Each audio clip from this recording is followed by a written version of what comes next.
Sitting around the campfire singing songs of yore, playing till my fingers are sore 'cause they always want one more. Yeah, we're sitting around the campfire singing songs of yore, playing till my fingers are sore on the Campfire Troubadour. Well, a good day to you fine gentlemen and ladies. Thank you for joining me today for a wee bit of singing and a wee history lesson. Now they call me Two Wives, the Campfire Troubadour, singing songs of yore and songs about yore. Now today I'll be singing for you a song called Pretty Polly.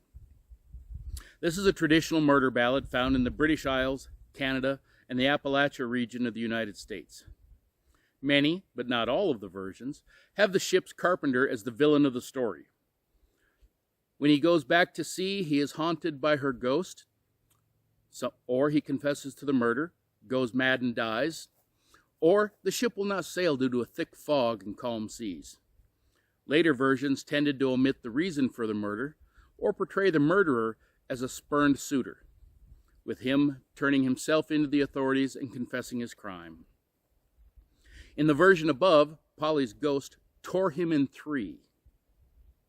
Three was a number often encountered in beliefs about demonology at the time, which presumed the devil and his agents used it as a means of mocking the Holy Trinity. Satan, it was said, knocked 3 times on the door before coming in to claim your soul, so giving that number to a part of the play in Willie's death made the ghost more frightening than ever to those living in the 18th century. Now, tales of murder were just as popular way back when as they are today, to judge by the number of television shows dealing with the subject of murder. The purpose of murder ballads was not only to thrill and horrify, but they also served to instruct and warn. Mothers often sang these ballads to their daughters, who received the message that they must withhold sexual favors from suitors until after marriage. The daughters in the songs, after all, put their own lives at risk when they agreed to leave their homes for a young man who had not yet made a formal commitment. In this way, murder ballads provided entertainment while also enforcing societal norms.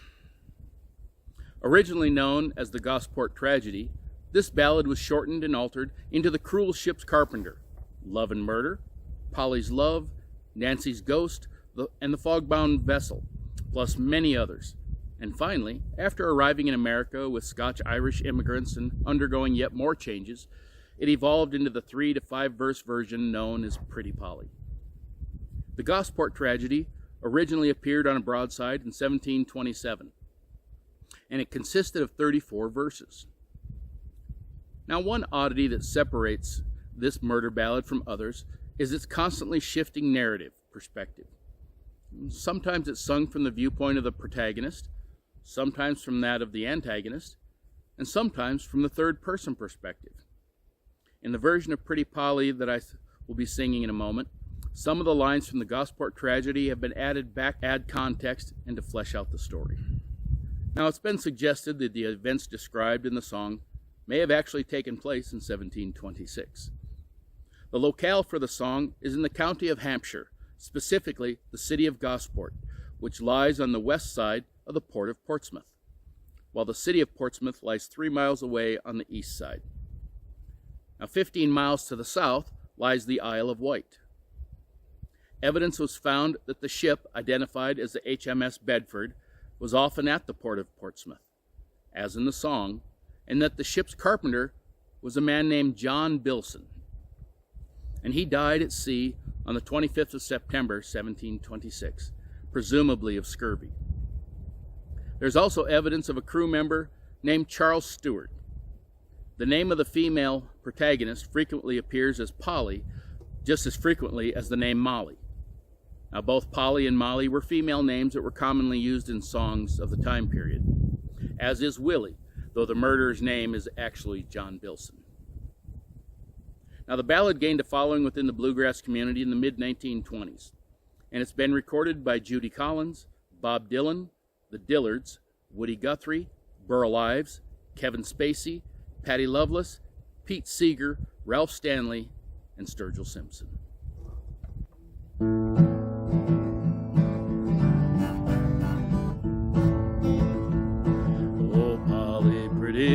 Polly, would you take me unkind? Polly, pretty Polly, would you take me unkind? Will you sit beside me and tell me your mind?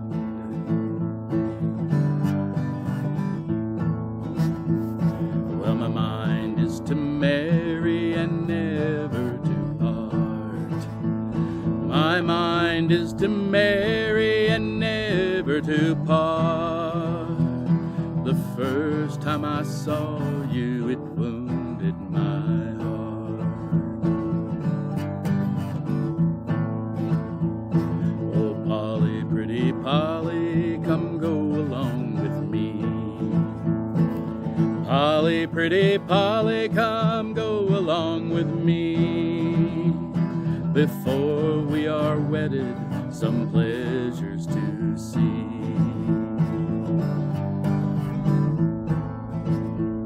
He led her over mountains and valleys so deep. He led her over mountains and valleys so deep. Polly saw his mood and she began to weep.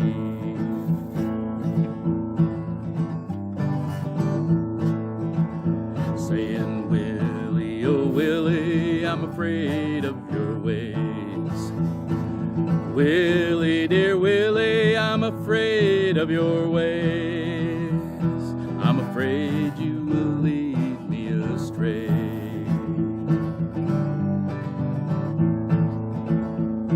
Oh, Polly, pretty Polly, your guess is about right. Polly, pretty Polly, your guess is about right. For I dug on your grave 6 hours last night.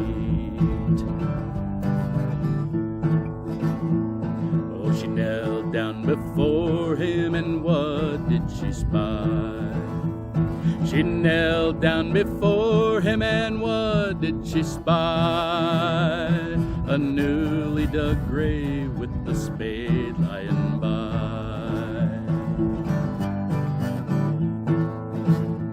Well, she threw her arms around him and trembled with fear. She threw her arms around him and trembled with fear. How can you kill a poor girl that loves you so dear?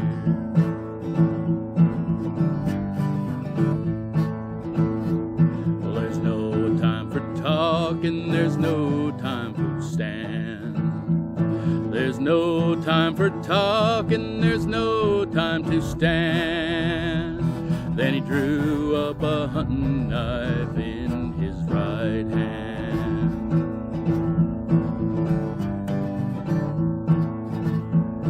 He stabbed her in the breast, and her heart's blood did flow. He stabbed her in the breast, and her heart's blood did flow. Then into the grave pretty Polly did go.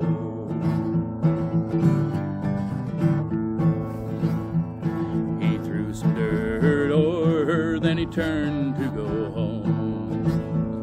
He threw some dirt o'er her, then turned to go home, leaving no one behind but the wild birds to mourn.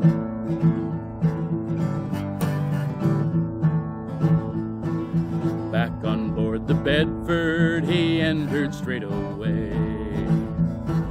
Back on board the Bedford he entered straight away. The Bedford lay at Portsmouth about to sail away.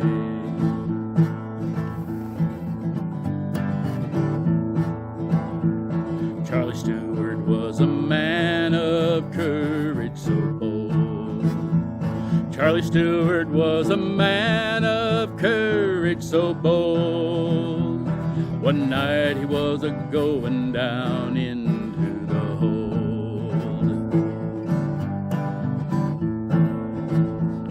A beautiful lady to him did appear. A beautiful lady to him did appear. appear, and in her arms held a daughter most dear. Oh, Polly, pretty Polly, yonder she stands. Polly, pretty Polly, yonder she stands, with rings on the fingers of her lily white hand.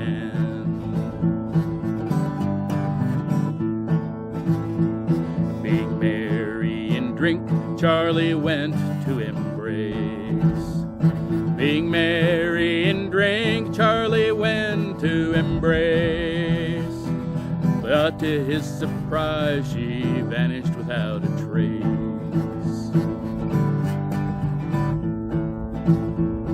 To the captain Charlie went without delay. To the captain Charlie went without delay, and the tale of the ghost below decks he did relay.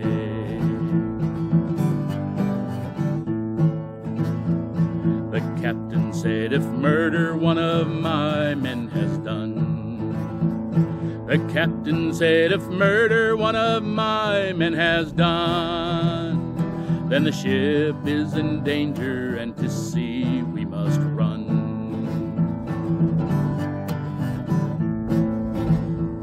Then Willie, affrighted, did tremble with fear. Then Willie, affrighted, did tremble with fear, for pretty Polly stood before him so near. She did haunt him and taunt him, and she tore him in three. She did haunt him and taunt him, she tore him in three, because he had murdered the baby and she.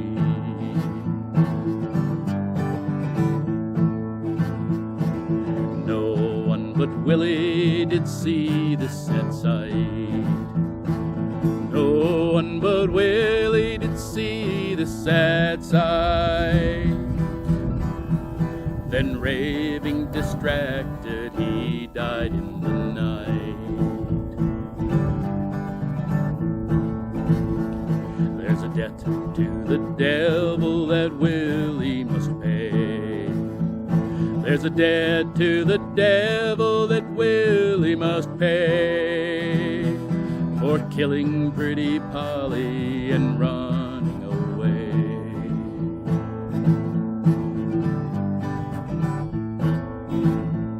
Near a place called Southampton in a valley so deep.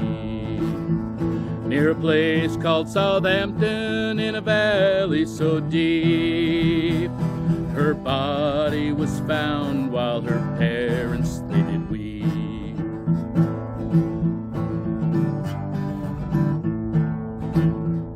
Come, gentlemen and ladies, I'll bid you adieu. Come, ladies and gentlemen, I'll bid you adieu. My song has now ended, although it is true. Well, thank you for joining me today for a wee bit of singing and a wee history lesson. I hope you enjoyed our time together and mayhap even just learned a wee bit. Until we meet again, I remain your humble servant, Two Wives, the Campfire Troubadour.